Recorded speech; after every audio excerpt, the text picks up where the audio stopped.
Focus हमें करना पड़ेगा।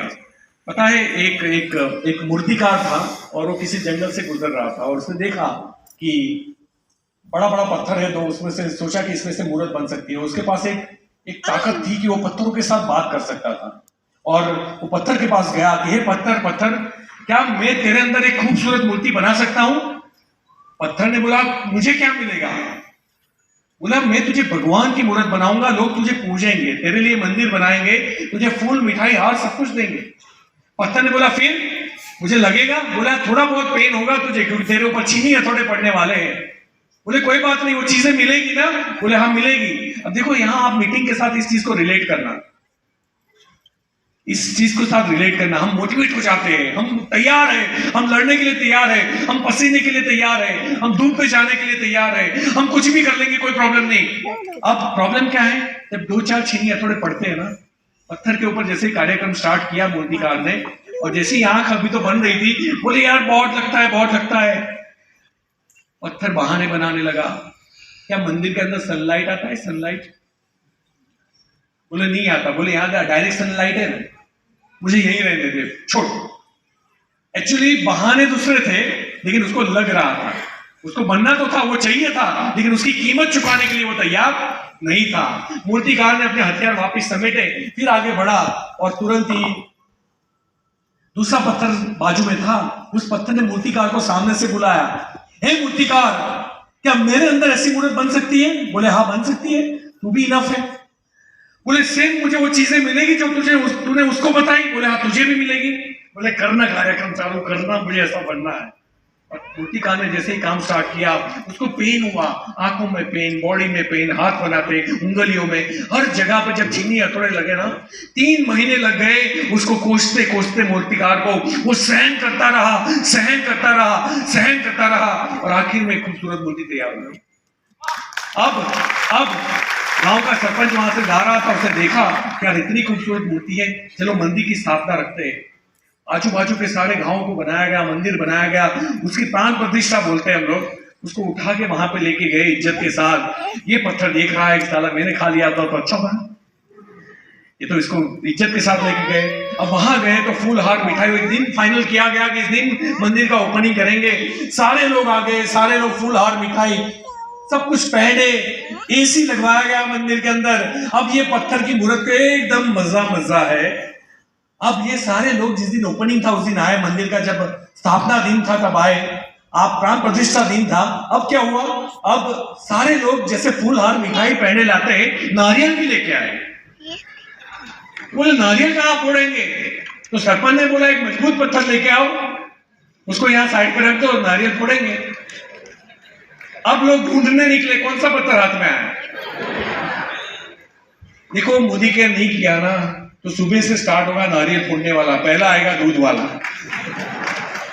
फिर आएगा पेपर वाला, फिर आएगा बच्चे की वैन वाला, फिर आएगा सब्जी वाला। अगर आप चाहते हो कि आपके ऊपर ये बार बार जो नारियल फूटे न फूटे, तो 3 साल कार्यक्रम होने दो अपने ऊपर। यस, 3 साल कार्यक्रम होने दो। अब सारा शहर, सारा गांव जो है वो क्या करता था, एक तरफ फूल हार मिठाई पहने और एक तरफ नारियल, फूल हार मिठाई पहने। अब यही होता है एक रेड डायमंड टीबीडी की लाइफ में और एक नॉर्मल आदमी की लाइफ में। मैं नहीं बोलता कि जो जॉब करते हैं वो छोटे कभी नहीं होते सर। सुंदर पिचाई जो है ना, जितना हमारी कंपनी का टर्नओवर है उतना उसकी सैलरी है सुंदर पिचाई की, गूगल के सीईओ। लेकिन अब ऐसी नौकरी कहां मिलेगी भाई, है? जो करोड़ों में एकाध को मिलती है, इसको एक्सेप्शनल बोला जाता है, अपवाद बोला जाता है। आप उसके ऊपर भरोसा नहीं कर सकते। आप ये नहीं बोल सकते मैं सुंदर पिचाई बनूंगा। लेकिन टीबीडी कितने आए थे वो भी राजस्थान के थे, इंडिया के नहीं थे, है ना, जयपुर के थे। अभी राजस्थान के भी पूरे नहीं आए।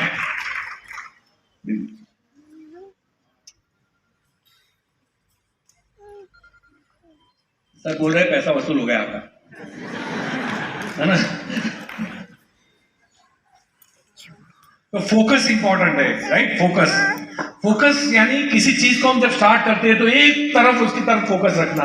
लोगों के अंदर तकलीफ ये है, दूसरी कंपनी वाला आ गया, घर में प्रॉब्लम आ गई, घर में बीमारी आ गई, बच्चे की एग्जाम आ गई, हमारा फोकस हट जाता है। जब तक मोदी केयर आपकी जिंदगी में सबसे प्रायोरिटी पे फोकस पे नहीं आता, सबसे पहले फोकस पे नहीं आता। मोदी केयर आपके सपने कभी पूरे नहीं कर सकता। अगर आप चाहते हो कि आपके सपने पूरे हो तो आपकी जिंदगी में सुबह जैसे गुड मॉर्निंग होती है, उठने के बाद हम भगवान के बारे में सोचते हैं, उसके बाद दूसरा नंबर मोदी केयर का आना चाहिए। अगर ये फोकस है आपका, है ना, और आपको पता है ना, वो फोकस के लिए तो वो जल गया था राक्षस भस्मासुर। भस्मासुर कहानी पता है आप लोगों को? भस्मासुर एक राक्षस था, बड़ी तपस्या की। शंकर भगवान जब प्रसन्न हुए तो बोले मैं जिसके ऊपर उंगली रखूं वो मर जाए, वो जल जाए। शंकर भगवान बोले ऐसा क्यों मांग रहा है? बोले आप दे दो ना। बोले दिया जा। अब क्योंकि वो हिमालय के पहाड़ पे खड़ा था, उंगली ऐसे ऐसे करके देखता है अब चेक कहां करूं, और सामने शंकर भगवान ही थे। तो बोला टेस्टिंग टेस्टिंग। शंकर भगवान आगे आगे, ये पीछे पीछे, शंकर भगवान आगे आगे पीछे पीछे, वो भागते भागते जहां ब्रह्मा विष्णु रहते हैं वहां पे पहुंच गए। अब विष्णु जी आपको पता है वो कलाकार आदमी थे पहले से। उन्होंने बोला तुम छुप जाओ मैं देख लेता हूं, और उन्होंने एक मतलब एक अप्सरा का रूप धारण कर लिया, राइट, और मेनका बन गए। अब मेनका इतनी खूबसूरत थी कि वो भाग रहा है शंकर भगवान के पीछे, और बीच में छपक छपक छपक आ गई मेनका। ऐसे आपकी लाइफ में बहुत मेनका आएगी, है ना। अब मतलब वो कंपनी के नाम से हो सकती है, प्रॉब्लम के नाम से हो सकती है, और रियल में मेनका भी हो सकती है, राइट। तो ये जब बीच में से चल रही है, उसने देखा यार ये भागते भागते, अरे रुक गया। अब मेनका ने बोला, तो ये इतना कदरूपा था, इतना बदसूरत था, उसको भरोसा नहीं है मुझे बुला रही है। तो पहले तो 2 बार देखा, बोले हाँ तू आजा। फिर जब वो पास में गया तो मेनका ने बोला आई लव यू। अब इसको चक्कर आने लगे यार, मुझे बोल रही है? बोले हाँ तुम्हें बोल रही हूँ। शादी करना चाहोगे? बोले हाँ करना चाहूंगा। एक शर्त है, जैसे मैं डांस करती हूँ वैसे तुम्हें डांस करना। अरे उसमें क्या है, बस 4-5 स्टेप बताती हूँ। मेनका ने पहले ऐसे किया, दूसरा ऐसे किया, तीसरा ऐसे किया। ये भाई साहब में अकल तो थी नहीं, फोकस हट चुका था, इसलिए भस्मासुर अपने हाथ मर गया, वो जल के मर गया क्योंकि उसने उंगली अपने ऊपर कर दी। और कई लोग इसीलिए हमारी जिंदगी में मेनकाओं के नाम अलग अलग होंगे। कभी वी नाम की मेनका आएगी, कभी एच नाम की मेनका आएगी, कभी ए नाम की मेनका आएगी, तो आ सकती है, राइट। लेकिन आप उससे दूर रहिएगा। आप 10 बार चेक कर लो मोदी केयर में आने से पहले, लेकिन एक बार डिसाइड कर लो कि मोदी केयर करना है। उसके बाद आपका फोकस ना लेफ्ट ना राइट। कोई बोले तुमसे 10 गुना अच्छी कंपनी है तो उसको बोलना ऑल द बेस्ट बेटा, मुझे 10 गुना अच्छी नहीं चाहिए, मुझे मोदी केयर ही चाहिए।